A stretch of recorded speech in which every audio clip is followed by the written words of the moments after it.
Una verdadera pregunta es aquella que no tiene respuesta.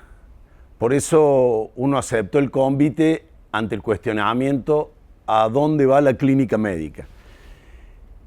Y la verdad que no deberíamos preguntarnos a los médicos a dónde va la clínica médica, sino a los pacientes. Entonces uno fue a buscar respuestas, como hace habitualmente, a la literatura.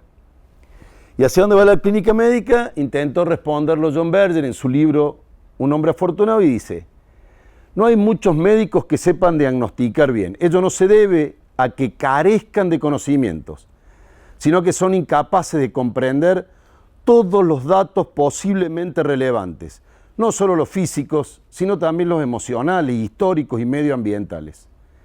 Buscan una afección concreta en lugar de buscar la verdad sobre el hombre, lo que podría sugerirle varias. Lo que hace John Berger es interpelar a los médicos, a los clínicos, de que no diagnosticamos bien.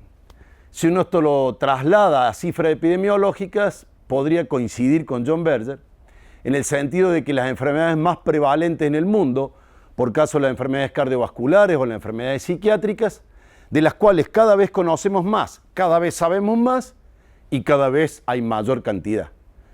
Entonces no podemos resolver esta contradicción.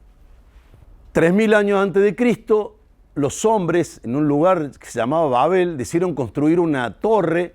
En ese momento todos los hombres hablaban el mismo idioma para desafiar a Dios y llegar hasta el cielo con esa torre. Dios, según la Biblia, los castiga, los dispersa a los hombres y le da diferentes lenguas a cada uno. Esto puede ser considerado un castigo o también una bendición, porque el hombre celebra la diversidad de lugares y la diversidad en el lenguaje y la diversidad humana que nos diferencia de los animales en tanto y en cuanto tenemos un lenguaje, cada uno diferente. Eso pasó con los hombres comunes. ¿Qué es lo que hicimos los médicos en estos últimos 40 o 50 años? Y probablemente repetimos el error de que nos metimos en la Torre de Babel. Los médicos empezamos a hablar todos el mismo idioma, un idioma técnico en el cual nos entendemos entre los colegas, pero muchas veces dejamos afuera a los pacientes y le damos un valor menor al lenguaje del paciente y un prestigio al lenguaje médico. Pero además, ciertamente desafiamos la condición de dioses y los médicos nos creemos dioses en términos de que la tecnología y los medicamentos generan una fantasía de poder borrar a la enfermedad de la humanidad y es más, borrar la muerte. Este de sentirse dioses es que la tecnología y el desarrollo científico-técnico amenaza de muerte a la propia muerte.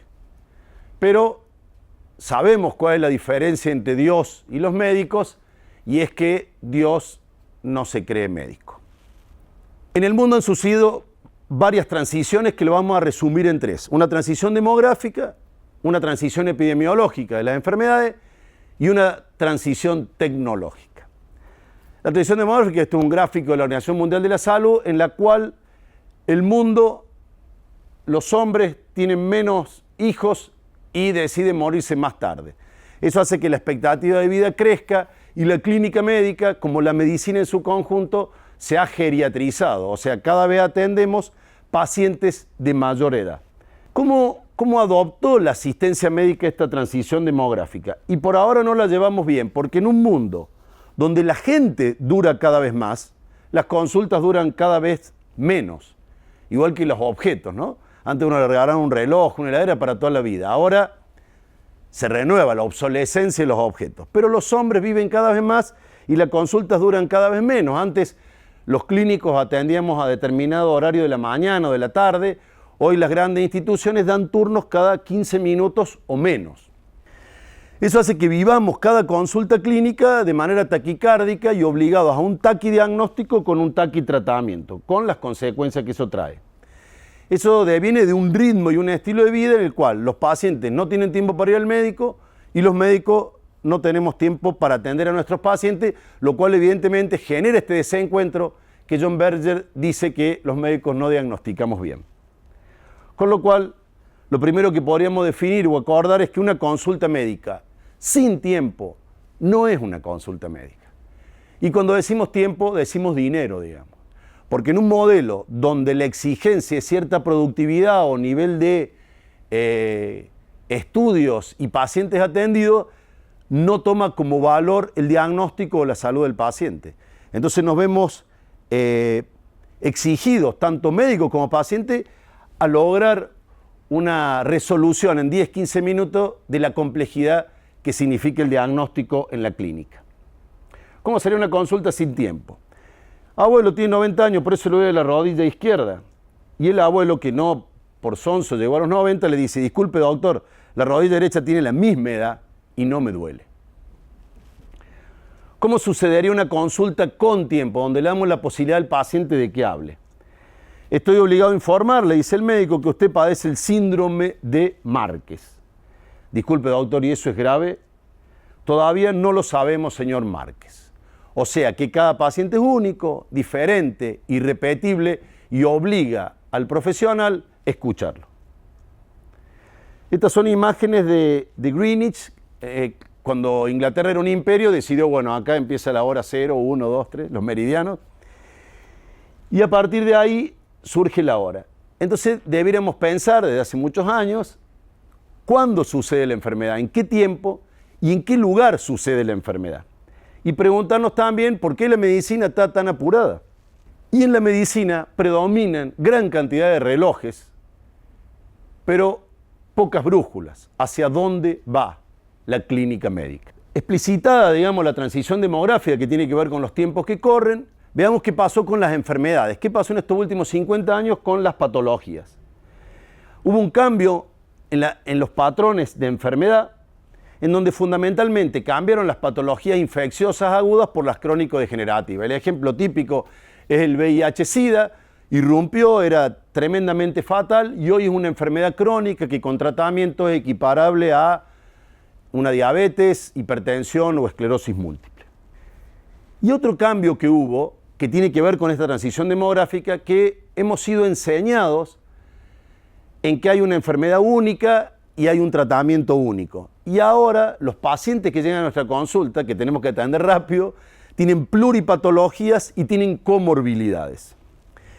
Esto nos hace replantear que los clínicos, que tenemos como gran frase el arte de curar, tengamos que reemplazarla por el arte de cuidar, en el cual el vínculo médico-paciente se ve sostenido a lo largo de décadas. Los componentes de la salud y la enfermedad son siempre los mismos: la biología, la biografía del paciente y la sociedad donde vive. Analicemos un poquito las enfermedades cardiovasculares. Cuando las decimos, la imagen del corazón es la que tenemos los médicos, quizá la otra del corazoncito con el estetoscopio es la del público o la de los pacientes en general. Tenemos una idea alrededor de lo que es el corazón y lo que son las enfermedades cardiovasculares. Y como decíamos en un comienzo, si hay una enfermedad que la ciencia ha avanzado de manera extraordinaria en procedimientos diagnósticos, terapéuticos y también de resolución de toda la problemática en la enfermedad cardiovascular, uno debería decir, a mayor conocimiento científico, menor enfermedad cardiovascular. Y sucede exactamente lo contrario. Quizás esta es la principal causa del aumento de la prevalencia, reside en las condiciones de vida.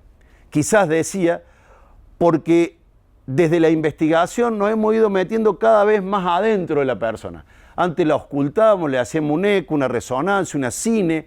Después ya hay estudios biomoleculares, genéticos, la adhesividad plaquetaria, la contracción de la coronaria.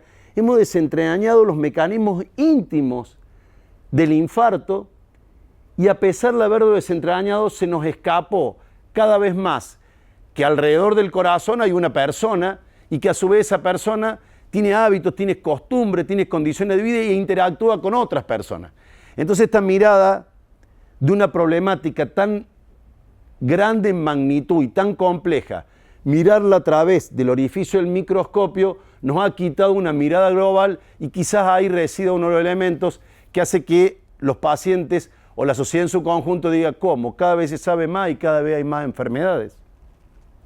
Hoy la principal causa de internación en los hospitales por insuficiencia cardíaca es el abandono de la medicación. En general en la historia clínica a veces se consigna, pero nadie pregunta ¿por qué abandonó la medicación? Ni enseñamos a nuestros colegas a cómo adherir a un tratamiento que va a ser de por vida. esos aspectos que tienen que ver con la cultura, con los hábitos, con las condiciones de vida, la medicina los está dejando de lado. Y este es el contexto global de la historia clínica. Y cuando decíamos el corazón puede estar en el paciente, pero también está en el médico. Hoy los clínicos vivimos 10 años menos que la población en general. Y en eso mucho tienen que ver nuestros hábitos, nuestras condiciones de vida. Si tenemos que resolver la problemática de 10, 20, 30 pacientes cada 15 minutos, uno pierde la condición de clínico y el paciente también. O sea que hay dos personas que están atrapadas en un modelo sanitario que los lleva a un ejercicio de eficiencia, pero no a un ejercicio sanitario de salud y humano. Por eso debemos preguntarnos con las enfermedades, ¿quién la padece? ¿Cuándo la padece y en dónde la padece? El marco histórico-cultural donde ese corazón habita. Alrededor de todo corazón hay una persona, hay un ciudadano. Nuestro primer ministro de Salud, Ramón Carrillo, hacía referencia a la enfermedad infecciosa y decía, frente a la enfermedad que genera la miseria, frente a la tristeza, la angustia y el infortunio social de los pueblos, los microbios como causas de enfermedad son unas pobres causas. Parafraseándolo decimos, frente a las cardiopatías que genera la miseria, frente a la tristeza, la angustia y el infortunio social de los pueblos, el colesterol, la hipertensión y la diabetes como causa de enfermedad son unas pobres causas. Cuando aplicamos esto a estudios poblacionales, quienes tienen y padecen mayor enfermedad cardiovascular son los países pobres, los sectores urbanos marginales, donde los hábitos alimenticios, de consumo de tabaco y las situaciones de estrés y de violencia que genera la desigualdad y la pobreza, genera mayor cantidad de enfermedad cardiovascular. Y esto significa cambiar paradigmas, porque si uno le pregunta a cualquiera, che, ¿quién se infarta más, un ejecutivo o un obrero? Quizás mucha gente diga un ejecutivo, cuando en realidad quien padece la enfermedad cardiovascular es quien padece condiciones de vida y sociales indignas.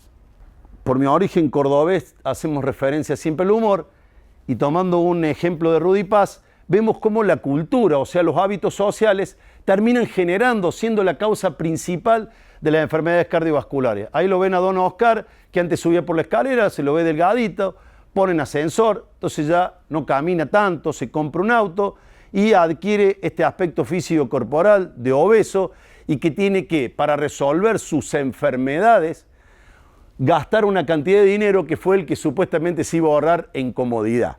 Muchas veces uno ve cómo adquirimos hábitos alimenticios y conductas de vida que después se resuelven con desarrollos tecnológicos en el que uno podría llegar a pensar que quizás los dueños de las cadenas de comidas rápidas son los mismos dueños de los que fabrican Estén.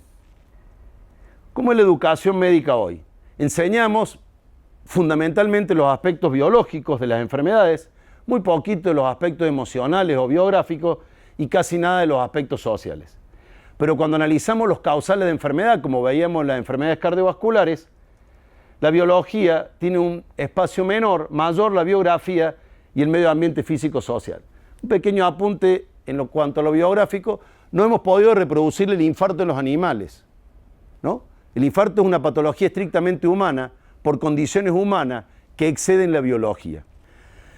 Transición demográfica, transición epidemiológica, y veamos ahora cómo nos atraviesa la tecnología.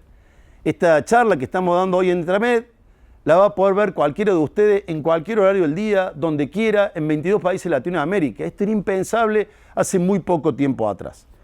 ¿En qué impacta en nuestra práctica profesional la transición tecnológica?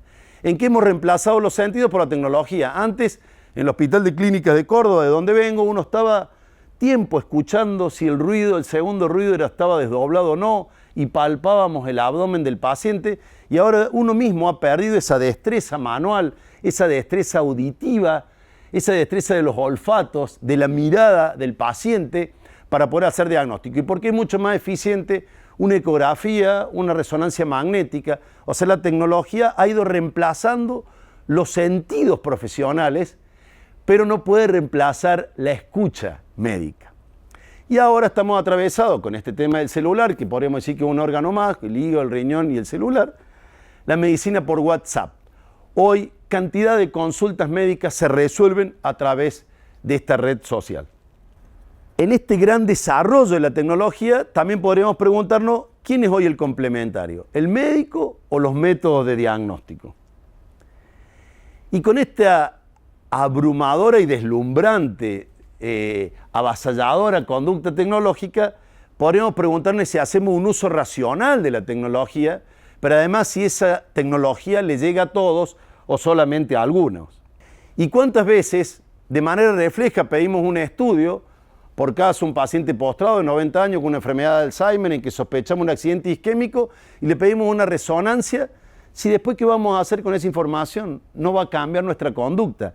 Entonces, utilizamos los métodos complementarios para resolver preguntas. Los médicos nos hacemos preguntas. Y a su vez, ¿cuántas veces lo pedimos? Porque nos obliga el protocolo o de manera defensiva por los juicios de mala praxis o por aspectos legales, y muchas veces también con fines espurios, que es por ganar dinero, ¿no? Con fines de lucro. Y también podríamos preguntarnos por qué la tecnología aún no ha inventado un aparato para cuantificar y medir y ver el sufrimiento, la angustia, la esperanza o la fe. ¿Cómo sería una consulta tecnológica? ¿Qué es lo que vemos habitualmente? El paciente nos llega al consultorio con todos los estudios porque se hizo un chequeo por X motivo y el médico le dice, todos sus estudios son normales, usted no tiene nada. Y el paciente responde, disculpe doctor, me siento mal, estoy enfermo. Y cuando decimos estoy enfermo pueden ser trastorno del sueño, trastorno de los hábitos alimenticios, adicciones, trastorno digestivo, trastorno de la sexualidad. Y cuando uno hace memoria, la mayoría de los síntomas que nos llevan a la consulta no tienen representación en los métodos complementarios de diagnóstico. Entonces se fue cambiando una relación médico-paciente humana por una relación enfermedad-tecnología. Para protegernos de eso, en la década del 60, David Sackett, para evitar el encarnizamiento diagnóstico y terapéutico, crea lo que en la década del 90 se hace masivo en la praxis en la Argentina, que es la medicina basada en la evidencia, que era un conjunto de normas y pautas para decir, a tal paciente le pido esto, a tal paciente le pido otro, no tengo que pedir este estudio, no tengo que aplicar determinado tratamiento. Pero a lo largo de la evolución, esta medicina basada en la evidencia se fue transformando en un credo estadístico y dogmático que resultó insuficiente para entender la complejidad del paciente, que va más allá de ser biología, sino que tiene el componente biográfico y social. Acá tenemos nuestro paciente que lo venimos viendo. Él no está en ningún libro de medicina interna, por complejo, completo y actualizado que sea. Esta es la última edición del Harrison que usamos los internistas. Este paciente no está, Don Márquez no está, ni ningún paciente nuestro va a estar en ningún libro. ¿Y esto por qué? Porque el hombre es un animal que cuenta historias. El hombre es un animal que cuenta historias. Nosotros narramos la enfermedad, no hay ningún órgano que hable. Entonces tenemos que vernoslas con el lenguaje y empezar los clínicos a escuchar más y preguntar menos. Veamos de dónde viene esto, el nacimiento de la clínica. Hipócrates la funda en el año 400 antes de Cristo. La clínica es aproximadamente igual a la semiología. Tenemos signos mensurables y síntomas no mensurables. Los signos son propios de los casos agudos, los síntomas los crónicos. La tecnología ha resuelto de manera impecable los signos agudos, y que nos deslumbran. Dos ejemplos cortitos. Un paciente hace un paro cardíaco en el centro de la ciudad, llega el dron, se apoya, le hace el electrocardiograma, diagnostica una taquicardia ventricular, lo cardiovierte y lo resucita. ¿No? Un caso agudo, tecnología, no sabe quién es el paciente. Si es padre de hijos, si vive solo, no importa. Pero le resuelve el problema en agudo a través de la tecnología. Podría seguir, ¿no? Un paciente hace un accidente cerebrovascular en Birmania y una persona desde acá ve el cuadro, ve la resonancia y dice inyéctenle un anticoagulante y se destapa la arteria cerebral. Para los signos, el agudo y la tecnología, la ciencia nos deslumbra y resuelve la problemática. Para los síntomas que nos dice el paciente, que son la mayoría de nuestros pacientes crónicos, en donde se expresa a través del lenguaje, tenemos que recurrir al arte de cuidar, al arte de curar. De manera sintética y brutal decimos que arte es aproximadamente igual al lenguaje.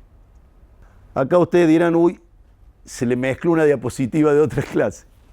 Estos son dibujos de orejas de grandes pintores italianos. Hay un señor médico que se llamaba Giovanni Morelli, que él se dedicaba a evitar el robo de cuadros. ¿Y cómo evitaba el robo de cuadros? Mirando, no la firma, como hubiera hecho cualquiera de nosotros, a ver si un cuadro es falso o no, le va a ver la firma. No, él miraba un detalle donde el pintor no era él, o mejor dicho, era esencialmente él. Y dibujaba la oreja, un detalle nimio, periférico, de una manera propia y distintiva, que le permitió a Giovanni Morelli construir el paradigma indiciario para decir este cuadro es de este autor y no de otro, por más que falsificara de manera perfecta la firma. Contemporáneo a Morelli era este hombre que todos conocen, que se llama Sigmund Freud, que trabajó sobre este aspecto en el acto fallido y algunos aspectos de la teoría psicológicas, en donde uno aparece tal cual es en determinados momentos. Contemporáneo de él es este personaje que se llama Sherlock Holmes, creado por otro clínico, en realidad inspirado en un clínico. Quien escribe y crea Sherlock Holmes es Sir Arthur Conan Doyle, que era médico oftalmólogo, que tiene por acompañante a John Watson, que es su ayudante, que sí es médico, y que le presenta los casos a Sherlock Holmes como nosotros presentamos nuestras historias clínicas. Le pone Watson, Conan Doyle a este personaje porque su médico, el médico de Conan Doyle, se llamaba Watson. Y llegamos a nuestros días con este otro personaje, quizás más conocido por ustedes, que es Dr. House. Dr. House, ¿por qué traigo estas imágenes acá? Porque Dr. House funciona en el epicentro de la ciencia y la tecnología médica, y los casos humanos se escapan y no podemos prescindir del pensamiento, del razonamiento clínico, que no solamente implica hacer pensamientos inductivos, deductivos, sino también pensamientos abductivos que tienen e involucran la creatividad, aspectos emotivos y aspectos intuitivos. Y volvemos a que el hombre es un animal que cuenta historia. Y a partir de ese lenguaje que hoy, a través de un extraordinario trabajo publicado en la revista Nature, el cerebro humano destina la mayor cantidad de neuronas al lenguaje y ocupa todo el cerebro humano. A diferencia del homúnculo de Penfield, que ustedes conocen para sensibilidad, motricidad, el lenguaje ocupa toda la corteza cerebral. Y ya la Biblia decía, una palabra tuya bastará para sanarme. Un paciente me dijo a mí, una palabra suya bastará para enfermarme. Porque también está no solamente las palabras que escucha el paciente de sí mismo, sino de su médico. Y Sigmund Freud dice que la ciencia moderna aún no ha producido un medicamento tranquilizador tan eficaz como lo son unas pocas palabras bondadosas.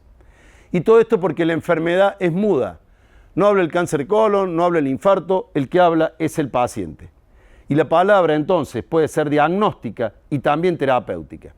Tendríamos que incorporar los clínicos, como incorporamos el corazón, los pulmones, el lenguaje como un órgano más a estudiar. Ya Gregorio Marañón, esta frase por todos conocido, no hay enfermedades, sino que hay enfermos. House dice que para tratar enfermedades somos médicos, tratar pacientes es el inconveniente de la profesión. Y en general muchas veces en el consultorio hacemos pasar la enfermedad, entra la angina estreptocóxica, le damos la amoxicilina y se va. Y dejamos al paciente afuera sin preguntarnos por qué ese paciente adquirió esa enfermedad. Y en los hospitales esto es más evidente todavía. Internamos enfermedades y dejamos a los pacientes en la puerta del hospital. Por eso tenemos que recurrir a la narrativa y las enfermedades. Carlos Tager, un cardiólogo de esta zona, dice que después de varios años de haber sido enseñados que cada uno es similar, el médico ha de descubrir que cada uno es diferente. Lo que la propia experiencia le había enseñado desde la infancia. O sea que uno tiene un saber para ser médico que después lo pierde. En decir, o en palabras del doctor Daniel Flichtentrey, uno de los riesgos más graves de ejercer la medicina es que lo mismo que te hace experto, te va convirtiendo en analfabeto emocional. Y una frase de extraordinario contenido es que los enfermos ignoran que saben y los médicos no saben que ignoran. Quizás ahí está encriptada lo que nos dice John Berger cuando dice que no sabemos diagnosticar. En realidad es que los médicos no nos estamos dando cuenta, metidos en esta torre de Babel, que nuestros pacientes saben y que nosotros ignoramos un montón de aspectos que tienen que ver con las enfermedades que hoy son cada vez más prevalentes. Por eso, sin las historias, el paciente es mudo, el médico es sordo y la tecnología es ciega en términos de que no sabe qué es lo que ve. Porque convengamos que la tecnología y la ciencia no piensan. Entonces nos vemos ante la disyuntiva de cuál es el ser o no ser de la medicina narrativa, y es prácticamente si vamos a seguir haciendo interrogatorios o incorporar los escuchatorios. Hoy hacemos historias clínicas, algunos patobiografías y algunos la novela personal, que es la historia de vida. ¿A qué dirección va a tomar esto? No lo sabemos, porque depende no de los profesionales de la salud, sino de la cultura, de la sociedad, de nuestros pacientes que nos interpelan en nuestra praxis cotidianamente. Este es un intento de resumir en un gráfico una epistemología de lo que es la medicina narrativa. Antes ustedes ven la imagen de un libro, en realidad uno siempre está legitimándose en el saber de los poderes centrales que generan información. Este caso es un libro de la doctora Rita Charon, de la Universidad de Columbia, de Estados Unidos, que lleva por título Los principios y la práctica de la medicina narrativa, que evoca ese libro de William Osler, que es el fundador de la medicina interna moderna, en 1890 y tanto, que decía los principios y la práctica de la medicina interna. Acá los principios de la práctica de la medicina narrativa, que incluye estos otros saberes de los cuales los clínicos nos vamos a tener que ver involucrados. Psicología, lingüística, antropología, etnografía, filosofía. Este gráfico muestra que tanto la cultura, la sociedad o la educación están por encima tanto del médico como del paciente, y que el paciente llega a la consulta médica desde su biografía a través de los síntomas del lenguaje, y que a su vez tiene una biología más pequeña que se manifiesta por signos, y que el médico y los métodos complementarios desentrañan de manera muy eficaz hoy los signos de los pacientes, pero no así la complejidad y la diversidad enorme que tienen los síntomas en el lenguaje. Los que somos internistas tenemos este otro librito, en este caso inglés, que es el libro de bolsillo de clínica médica, el Oxford, como le decimos, la última edición, y ya el libro empieza a incorporar estos aspectos que me resultan interesantes para compartir. Siempre deberíamos preguntar por qué. La ciencia trata sobre la claridad, la objetividad y la teoría para cambiar la realidad, pero hay otra forma de cambiar el mundo externo, que implica subjetividad, emoción, ambigüedad y relaciones misteriosas entre fenómenos sin relación aparente. Las humanidades médicas exploran este campo. Si pudiéramos vivir lo suficiente para sufrir todas las enfermedades, los médicos podríamos ser realmente útiles para nuestros pacientes, crear el paciente como texto. Cada contacto con un paciente tiene una dimensión ética y artística, además de una técnica. Somos muy eficientes técnicamente, pero no tanto en estos otros aspectos. Un bioeticista como Edmund Pellegrino dice que la medicina es la más humana de las artes, la más artística de las ciencias y la más científica de las humanidades. Un escritor como Saramago denuncia, como lo hace John Berger, que las tres enfermedades del hombre actual son la incomunicación, la revolución tecnológica y una vida centrada en el triunfo personal. Paco Maglio dice que no alcanza con estar al lado del paciente, es necesario estar del lado del paciente. Y desde la filosofía, Nietzsche nos dice que cuando se tiene un por qué vivir, se asume cualquier cómo vivir, que es el acuerdo o la dimensión ética y de conductas que tenemos en la consulta médica cuando tomamos una decisión de determinado procedimiento diagnóstico, de determinada terapéutica, en donde el paciente debería ser un actor fundamental y nosotros acompañar en esas decisiones. Y deberíamos preguntarnos por qué estaría dispuesto el paciente a hacer lo que los médicos muchas veces proponemos. En síntesis, uno lo que desearía hacia dónde va la clínica es que podamos pensar y tratar de establecer una síntesis entre lo que fue el gran desarrollo de la medicina basada en la evidencia con lo que viene siendo un desarrollo desde el 2000 en adelante, en lo que llamamos medicina basada en la narración. Y si esto fuera el hidrógeno y el oxígeno, podríamos obtener un elemento tan vital de la cual forma nuestro cuerpo en gran mayoría, que es el agua, y cambiar nuestra cabeza de ir buscando enfermedades para poder empezar a pensar para la vida.